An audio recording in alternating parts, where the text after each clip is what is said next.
After consulting with her vengeful mother, Salome returned to the banquet hall and made her gruesome request.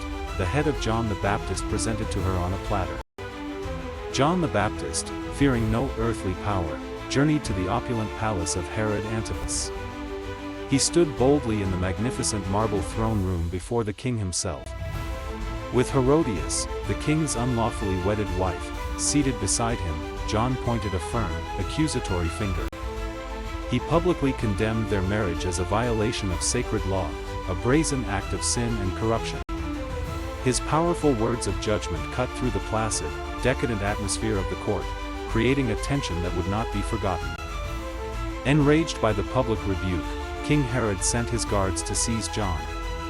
The muscular soldiers, clad in polished armor, grabbed the prophet by his arms.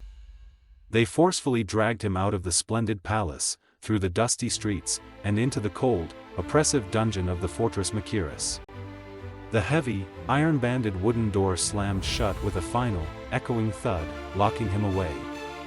John was left alone in the dark, circular cell, kneeling on the cold stone floor, a single shaft of dim light from a high window illuminating his praying hands.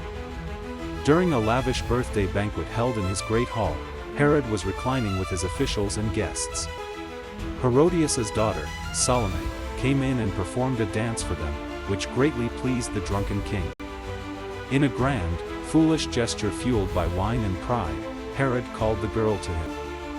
Before all his gathered guests, he swore a lavish, public oath, promising to give her anything she desired, up to and including half of his entire kingdom, a vow he immediately regretted but felt compelled to honor.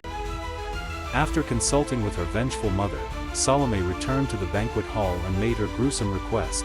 The head of John the Baptist presented to her on a platter. The king, deeply grieved yet trapped by his public oath and his guests, immediately conceded. He dispatched a guard with orders for the execution. The armored soldier entered the dark dungeon where John was praying, raised his sword, and carried out the deed.